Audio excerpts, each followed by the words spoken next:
Welcome to Non-Gendered Fitness, where we explore health, fitness, transitioning, and queer life from beyond the binary. Proudly brought to you by Fearless Movement Collective, the home of queer fitness and health. And here's your host, Bowie Stover. Hi there, welcome to Non-Gendered Fitness. This is episode 5. My name is Bowie Stover, my pronouns are they, them, and I'm flippin' stoked to have you join me today. Before we jump in, I want to acknowledge this show is recorded on the stolen lands of the Wurundjeri people of the Kulin Nation. Sovereignty never was and never will be ceded, and I pay my respects to the elders past, present, and emerging. This episode, we're going to be looking into non-medical transition pathways. We're going to be looking particularly into socially transitioning today and how it can be used to support and connect your heart, body, and mind. By the end of this episode, I hope that you'll have gained an understanding of what it means to socially transition, what options are available, and the implications that they can have on your physical and mental health. That socially transitioning is an affirming way to support other medical changes that you are pursuing in your life. So what is socially transitioning? Socially transitioning involves a person changing their social identifiers such as their name, outward appearance, pronouns, mannerisms to align with their true identity so they are read more in line with who they are inside. Before we go any further, I do want to highlight the amount of misgendering that does happen, and a lot of social transitioning is not as simple as just changing your name or changing your pronouns and then having everyone read you or address you the way that you're asking. Oh my gosh, that would be that would be in a perfect world. It would be like, hi, I now use they them pronouns, and everyone goes, okay, I get that, sure, not a problem. We all know this doesn't happen. And one of the biggest challenges is because people just don't get it. It's such a not a new word. It's not using, for example, using they, them pronouns. It's new to a lot of people. Using they, them as a singular, it's been around for forever. Like people who use they, them pronouns, we all know that. We all get that. People from the general population who don't use they, them pronouns a lot with people don't realize that they use it as a singular in so many situations. Just fine until they meet someone who's gender diverse or non-binary and who asks that they use those pronouns. Now, I do want to highlight this happens. Socially transitioning is not going to necessarily affirm you in the way you think. It could actually make your life harder because of these situations, because being misgendered after you've expressed what pronouns you would like to be used can feel like even shittier. Because before people know, before you start telling people, before you find the ways to verbalize your identity yourself, using myself as an example, I spent most of my life identifying as a cisgendered lesbian because I didn't have the language to express how I felt inside. I didn't have an understanding of what they, them pronouns were, or that I could actually verbalize my inner experience as being one that did not align with any gender identity. Now, coming out and asking people to use they, them pronouns for myself didn't actually make things easier in a lot of ways, because I still have people outright refusing to use my pronouns. And it's hard. And it's as a tool for socially transitioning, it has definitely, while affirmed myself in how I see myself and being able to language my own identity, it has not helped me in the way that I am necessarily affirmed in the same way by other people. So, although today I'll be talking about a lot of ways that we can socially transition, it is important to keep in mind that this is not necessarily, in some cases, with some people, going to be affirming. Because while some people will support your transition, there will be people who won't. And they may be family and they may be friends. And it can be really hard. And I totally get that. I have one particular family member who likes to shout my misgendering over the top of my corrections. And it's not okay. And it can be hard work. And you may find yourself in a similar experience. So it becomes about self-care, looking after yourself. But I did want to just kind of outline that, because while it's really exciting to transition and in so many ways that you can do it, and it's really amazing and it's affirming for you and who you are, just understanding that there's shitty people out there. We can't stop that. They're always going to be out there. And it's not you. They have their own shit, and they are just projecting their inability to manage their own emotions and thoughts. They're projecting that onto you and making it your fault because they can't actually look at themselves and address their own shit internally. And these are people who you will never learn. They will never necessarily change. Some people will surprise you. Sometimes it does just take time also. But I had a really cool realization the other day that I want to share with you now because I think it's highly relevant. And that is that some people prefer to be comfortably ignorant than uncomfortably aware. So what I mean by that is some people may just feel comfortable in the ignorance of not knowing anything that's not familiar to them already, and they don't want to, because as soon as they feel uncomfortable, they start projecting that shit onto other people. They get aggressive, they get hostile, argumentative, they shut down, they won't speak, all of that sort of thing. They would prefer to be comfortably ignorant. And you cannot teach those people because they don't want to learn. But there are also people out there who want to be uncomfortably aware.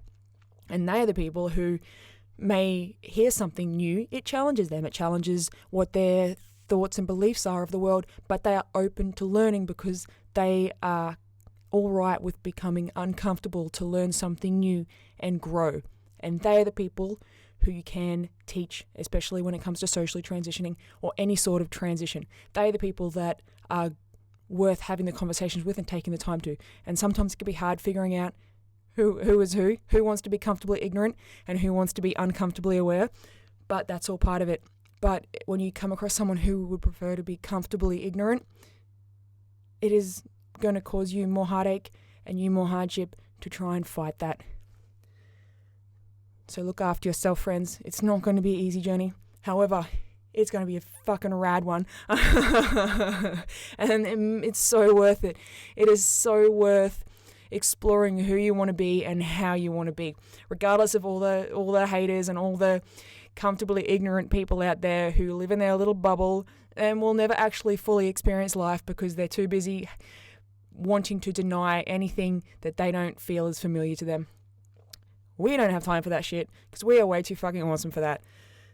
So what does it actually mean to socially transition? Sure, we've defined it as, exploring your social identifiers or your name, your appearance, pronouns, all of that sort of stuff. But what does it actually mean?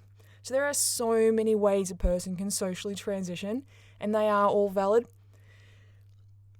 Another disclaimer before I go any further. This episode is full of disclaimers, but there is also a lot of gatekeeping that goes on from within the trans and gender diverse community. If it's not hard enough when we look at transitioning to have people outside of it not wanting to acknowledge our identities, our pronouns, our expressions of self, it happens within our community as well. The lateral violence that is around in our community is really bad, and some of the most misgendering I've had has actually been from people who are from the queer community. Because some people who are transitioning are going to transition within the binary, and that is totally valid and that is totally okay, and you are a beautiful human and it is your experience and that is perfect. But not everyone is going to have that experience. Not everyone wants to transition within the binary. Not everyone wants to transition. Equally valid. People who want to be outside of that spectrum that is the gender, people who want to be able to say that they are trans or say that they are gender diverse but still use the pronouns that they have been using for their whole lives or based on the assumed sex that they were given at birth. Totally valid. You are all valid, friends. Your expression of you is valid. Anyone else's expression of themselves is valid. Let's all just support each other and not try and fight over what it means to be trans enough, what it means to be gender diverse enough, because it doesn't matter. You be you. What else someone does doesn't matter. If you're focusing too much on what someone else is doing within their transition, why aren't you focusing on yourself? Maybe you need to spend some time really looking inwardly and looking at why you're so angry at other people who may not want to transition the way that you do.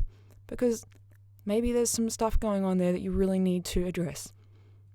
And I'm sure there's a lot of good reasons for why each of us is the way we are. We all have experiences and they all shape our lives.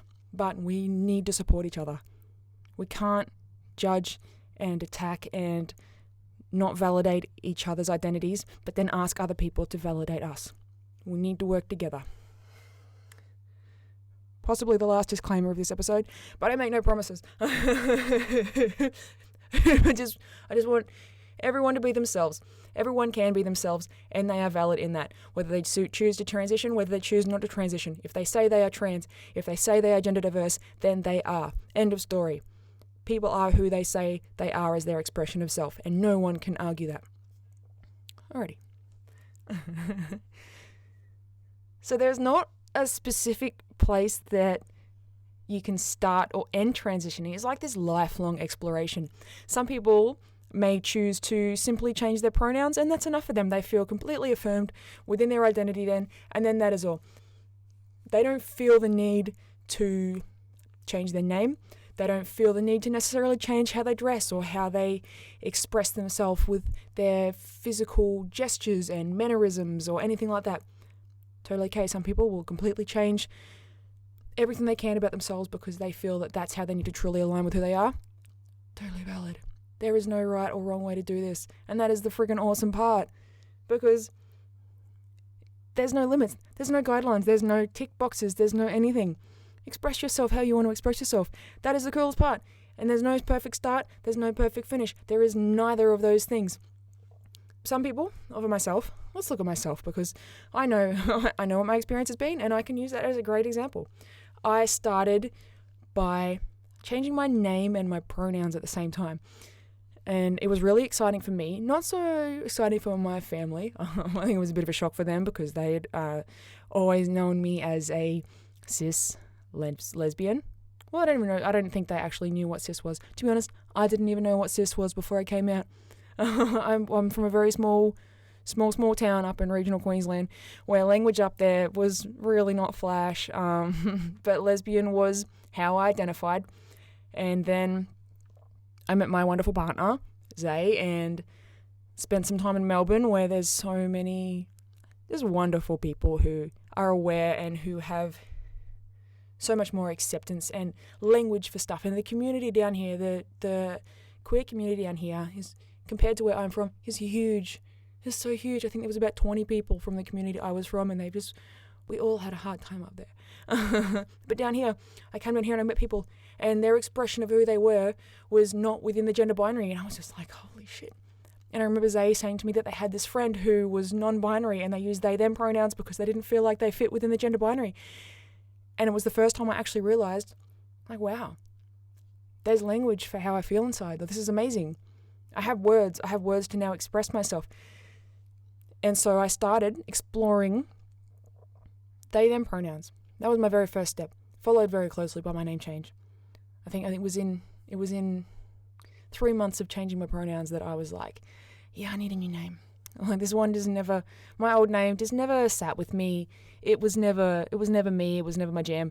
So I changed my name.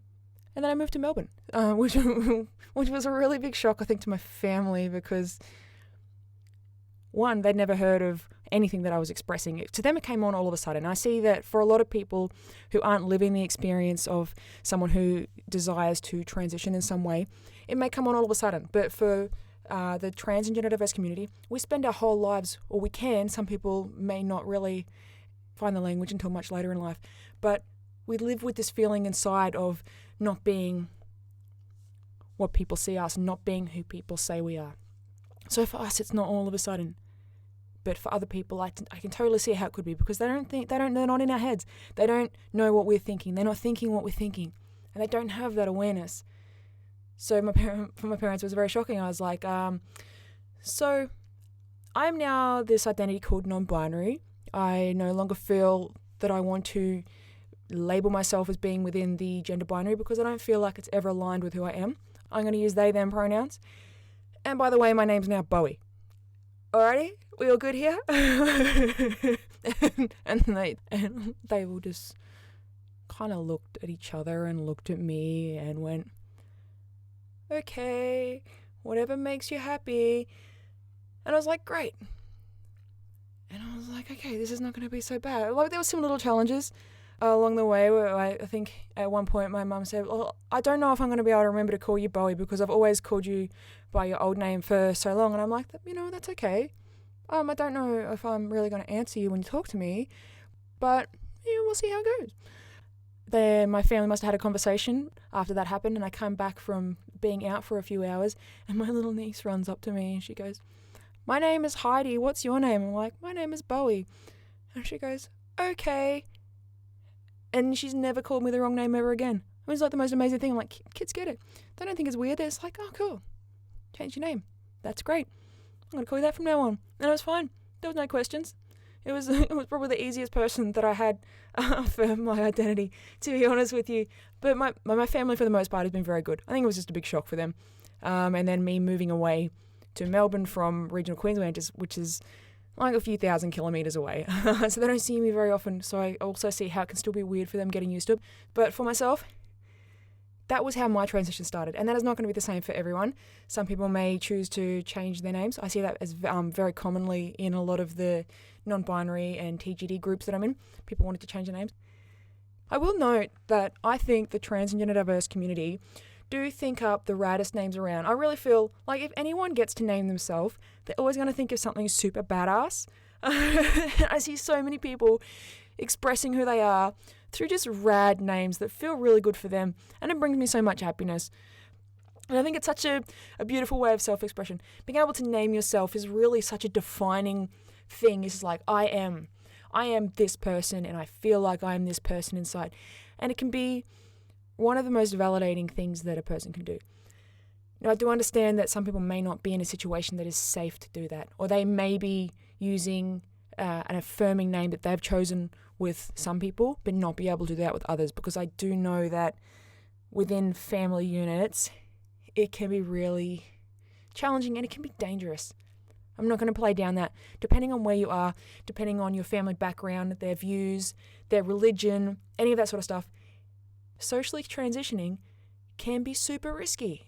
And I will not downplay that at all. And if you are safe to do so, by all means, explore those changes. Explore changing your name. Explore changing your pronouns. The clothes you wear. How you walk. How you talk. Any of that. But please be safe, friends, because we all know there are people out there who don't accept us. There are also people out there who wish to cause us harm. And it's a sad truth. And planning how you're going to come out to people may be a way to mitigate that risk, because each person may respond differently to it. So maybe if you are thinking of coming out, really taking the time to, if you know the people that you're going to be coming out to, if they're family, if they're friends, you know them. So you may have a pretty good idea of the way they respond to certain things. And it may be that you need to communicate your transition differently to different people so that you're talking to them in the way that they can understand, and you're talking to them in a way that they may feel more comfortable with. I mean, I'm going to admit, when I came out, I was not tactful at all, but I knew that I was going to be safe, and that's the difference. So I did not fear being harmed by my family or rejected by my family, and I was lucky in that. And I know not everyone's going to be in that situation. So really taking the time to think about how you're going to express your identity to other people can help keep you safe. So socially transitioning can be scary and overwhelming, but it is also exciting and freaking empowering. Don't be scared off by some of the risks that could be involved with rejection. That is not going to be everyone. There are people out there who are going to accept you. And finding your crew, finding the people who are going to support you, is also part of transitioning. Social transitioning can be simple, and it can be an easy first step before you go on to any sort of medical transition, because it's accessible and it's easy to start small. You could start socially transitioning with a new haircut or a new style of clothes. It's a really kind of low-key way that you can do it if you're not feeling 100% confident to really kind of step out and express yourself in a really visible way. So baby steps are really great. Starting to explore what feels good to you and kind of what you like in how you like to be seen and how you like to express yourself. It can be fun. And yes, new haircuts, new clothing style, totally an accessible and pretty cheap way to start too. Haircut doesn't cost that much. And some new clothes, if you go to like a secondhand store, you can pick up some new shirts, you can pick up some new pants, whatever it is that you're looking for, you can get it pretty cheap. Now, as with the rest of transitioning, it will be easier for some people than others. And I know that when it comes to people who are assumed female at birth or AFAB, that it can be easier transitioning to a more masculine presenting person. I'm not saying that your family's going to accept it, but socially, for the general population, it is easier for people who are AFAB to transition and wear more masculine attire if they choose to, than it is for someone who is assumed male at birth, who may want to explore their expression of self by wearing socially perceived feminine clothing. And it's a sad truth. It really is. It's not always going to be easy. And I don't want to say, oh, just buy new clothes, you'll be fine, because I know that's not true. And I do know that. And I'm not trying to say that for everyone it is equal, because it's not. And for everyone it is not fair. But you can explore ways of being you with people who do respect you, because there are people out there who are living similar experiences, who are going to be able to connect and understand with you, even if it is not your family and even if it is not your current friend circle. It can be easy to think that the responses that people are going to give you will be negative. And when we look at the media, and even myself just highlighting some of the challenges that can happen, it can be easy to think that it's all going to be negative. And that's just not true. It's not. I think it's realistic to highlight that there are risks, but it's not all going to be negative. And there are so many people out there who are going to be more accepting than what you ever thought possible. So please remember to be open-minded as well. It's not all doom and gloom. It's not all scary. So many people who transition are affirmed by their family and friends. And this can take some time for people to adjust. So it's really important to be resilient. And by that I mean believing in yourself, and believing that you believing in your identity and validating yourself is enough. If we give the power of our identities to have to be validated by someone else, then we put our hearts, we put our feelings, we put our emotions in the hands of someone else who may not give us what we need. So by being resilient and knowing who you are yourself, no matter what anyone says, knowing who you are yourself and living your truth, and either waiting while your family or your friends or the people around you adjust and show you that they do affirm you, that they do love you, that they do believe in you. Or, if it comes to it, cutting your losses and stepping away from the people who are toxic in your life. Because sometimes it does come to those decisions, and this is not easy. And there are people who in my family are so homophobic and so transphobic that I have actually had to completely disassociate myself from. And just because we're blood related does not mean that I need to be around people who are going to openly disrespect people from my community, but at the same time being like, oh, but not you. It's like, no, yes, me, friend. Because you can't make blanket statements about the queer community without including me in that. And it's okay. It's okay to choose not to be around family members who are like that. You have every right to put up a boundary and say, I do not need to be around this, and I will not be around you if you are going to talk like this. And that is building resilience in yourself. It is building trust in yourself. So it's really important to believe in yourself. Don't allow the opinion of others to get the better of you.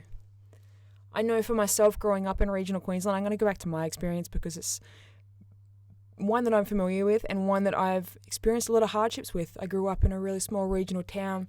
I grew up in a kind of the biggest metropolitan hub in about 1,000 kilometers of anywhere. So it was lots of rednecks, it was like a super white population as well. Though there was a lot of Aboriginal people up there, and they were just treated absolutely disgracefully. and the community that I lived in was racist. It was homophobic, it was transphobic. And though I'm a white person, I know that the colour of my skin did not make my living harder. But living openly as a cisgendered lesbian, that was hard enough, even being a white person. And it was on a daily basis. It was people shouting homophobic comments out their car windows when they drove past. It was people commenting on how I looked when I'd go and do my shopping at the shopping centre. I remember one time I had these people, 2 women standing there, look me up and down, and while I was walking past them about a metre away, go, "Oh my God, what is that? Ugh, how could you even want to look like that?" And I'm just like, looked over at them, looked them up and down, just kind of waved my hand at them and kept on walking, because that kind of thing was a daily occurrence for me. And I had 2 options. I could have let the shit that strangers said at me influence who I wanted to be and influence my belief in myself, or I could not give a fuck. And I chose the second option because I didn't want some rando who's not going to have any impact on my life, who wants to say some bullshit offhanded comment about how I look without actually looking at themselves, because what I actually think is they wish they looked like me, because they didn't look like happy people. They looked like miserable middle-aged women who were not happy with where they were. And like, this is total presumption, by the way. This was the story I told myself in my head. They didn't look like they respected themselves, and I was at a point where I'd started training, so I was looking more physically fit, I was active, I was feeling really freaking good about myself because I was doing the stuff for me. And I wasn't going to let the comment of a random stranger impact who I was or change who I thought I was or how I felt about myself, because that's giving them the power. You've got to believe in yourself. Because if you don't believe in you, no one else is going to. And that's a hard truth that I learned. I learned it young, and I think it's helped me a lot. I think it's helped me become the person that I am, because I didn't give that power to people to try and dictate who I was. And I know that's not going to be the same experience for everyone. But speaking from my experience, what I've learned is that believing in who you are, believing in your identity, and backing yourself, 100% back yourself. If you are wanting to socially transition, and I know for myself, I chose to back myself and do whatever I wanted, and I didn't give a shit what anyone else said, and I've done that. And I think it's really helped build strength in me and helped me get to the point of where I am now. So how can you start socially transitioning? So I'd say start with small changes. So experiment with what helps you feel good. So you can look online, you can look in magazines, find styles that you like, start with people that you admire. That's what I did. I have quite a casual street style, and I would look up styles online and just check out what I liked. Hairstyles, I've had so many different variations of a shaved head, and I never seem to be able to digress away from that. I kind of, I'll do something a little bit, always come back to it. But find what works for you, find what helps you feel good. And the internet is a great place to start, because there's photos of every type of person on there that you could possibly imagine. So exploring your hairstyles and general hair grooming, clothes, and there's different styles of clothes depending on what kind of look you're going for. Could be using makeup, because I know there's so many amazing YouTube tutorials out there on how to use makeup, what types of makeup to use, I don't know much about makeup, but I know they're out there, I've seen them. Trying out different names, because just because you pick one doesn't mean you have to stick with it. Try one and figure out one that works for you, and then go with that. Don't feel like you have to be, I picked a name, but then feel like it doesn't work for you. But then, and I've seen this pop up in some of the groups that I'm in. It's like, I've used this name for a while, but I feel like changing it, but I'm worried that my friends are going to judge me. Like, fuck them. If they're really your friends, they're not going to judge you. They're going to support you. And just because you've changed your name doesn't mean you have to stay with that name. You try as many names as you like until you find one that helps you feel fucking awesome. And then you rock that name for as long as you pop and feel. And if you want to change it again, change it again. Only you have the power to do that. And it does not matter what anyone else thinks. And if their feelings are mattering more than your own feelings, then there's something wrong with this friendship or this relationship that you have, because it's not working for you. If you're more worried about pleasing other people but being miserable with a name that you feel you have to keep, that is not okay, friend. try as many different names as you like. You can try different body language and different walking styles. I thought this one was really fun. And I actually learned about it, and it kind of goes with my next point, which is looking at the way you speak and how your voice sounds. Because I've been learning about speech pathology, which is voice coaching to either make your voice lower or make your voice higher, depending on how you want to express yourself and how you want your voice to sound. Now, what they do with that, and it blew my mind, I never thought about it, but it makes sense, is that when you get these speech pathology sessions, they actually teach you like facial expressions that go with the sound of your voice and stuff like that. And I'm like, it totally makes sense. Like, certain ways of speaking would imply that you have certain facial expressions, so it kind of helps everything align.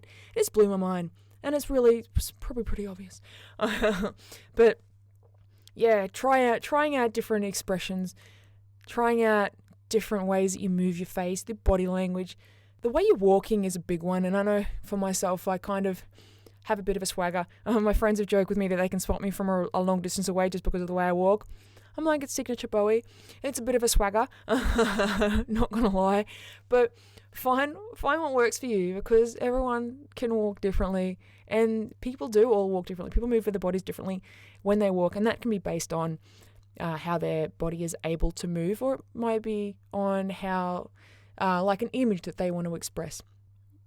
Changing your pronouns, and you don't have to, as with your name, you don't have to sit with one set of pronouns. You don't even have to change your pronouns. If you don't want to change your pronouns, totally valid. You are still the identity that you say you are, regardless of your pronouns. If it works for you, flip and use it. You can also explore how you want to refer to or name your body parts, because just because medically they name certain things doesn't mean we have to stick with those names. We can name anything we want on ourselves, anything we want. No, there are no rules here. I mean, you might have to then share with people what you request to call your body parts. And this is often really valid, especially if you're in some sort of intimate relationship with a person. You want them to know how to affirm you by talking about your body in ways that help you feel good. So it can be really exciting to start really defining yourself by these sorts of things. Now, I'm certain there are so many more ways that you can explore socially transitioning that I have not mentioned here. And I would love to hear what they are, if there are things out there that I have missed, because maybe they are things that I would want to try out as well. Maybe they are things that other people would want to try out. I think it's great to share those. So if you do have other ways, feel free to shoot us a comment on this episode, or shoot me a message, and I can always update stuff, because it would be awesome. So what if you can't socially transition right now for whatever reason? Let's say you can't do this straight away, or it's unsafe for you. What can you do? Well, you can start exploring how you can move your body, your posture, your body language. It can be a really safe place to start that may not necessarily be something that's like a really big change. So let's say you have longer hair and you want to go straight to a short haircut. That might be something that people might notice. But changing your body movements, changing the way you sit, changing the way you walk, all those sorts of things can be a great way to just gently start exploring that. Or alternatively, you can start with clothes, even trying something as discreet as just changing the undies that you wear. It really can be that simple. There is no big or small way of doing this. There's just your way of doing it. And there are some ways that are going to be real obvious, and there are some ways that are going to be just a bit less obvious, a little bit more low-key, but that can still start affirming who you are. So you can find a support network. A lot of the time these are online. I know that if you live in a regional area like I did, support networks or other people who may be experiencing something similar to yourself may be a little bit harder to find. Though I do know, depending on the state you're in, some of the larger regional hubs do have slightly bigger communities of trans and gender diverse people. And I know for myself, being that I live in Victoria in Australia, that some of the regional hubs just outside of Melbourne have some pretty rad little communities, and they're really starting to establish themselves and get some support services out there for people in regional areas. So check it out online. It'd probably be the best place to start. Try Facebook or Instagram or any of those other social media that are out there, because I guarantee you there is stuff out there. There are people you can access who are living a similar experience, who you can get support from. So if you can't change things about yourself the way you want right now. What you can do is start learning and planning about how you want to transition, because this can create some certainty for you, can give you some goals to work towards. It can be a really helpful way to feel like you can do stuff. Maybe you just need to save some money. Maybe you just need to move to somewhere different. Maybe you just need to find a group of friends who can support you. There are all these things that can happen, but starting to plan your transition can be a really positive point in an otherwise situation that may be a bit hard for you, because you do have opportunities. You have a way of changing the things that you desire to change to be the you that you want to be. So let's recap on our pretty intense podcast for today. We've looked at how you can explore and plan ways that you can socially transition.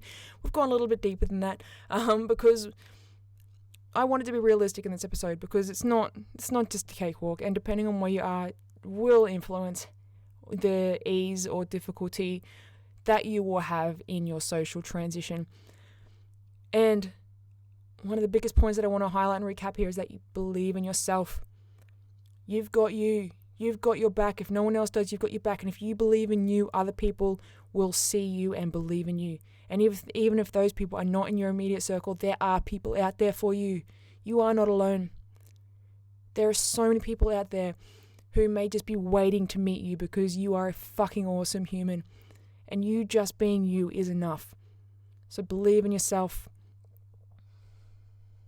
You can find out more about us or get in contact with us by going to the Fearless Movement Collective website at www.fearlessmovement.co, and you can shoot us a message from there. You can find Fearless Movement Collective on Facebook as Fearless Movement Collective, or you can look on the Instagrams for myself, Bowie, the no TNB, Non-Gendered Fitness as Non-Gendered Fitness, and Fearless Movement Collective as Fearless Movement Collective. Until next week, friend, remember, you are courageous, you are in charge of your own choices, and you are fucking unstoppable. Have a rad-as day.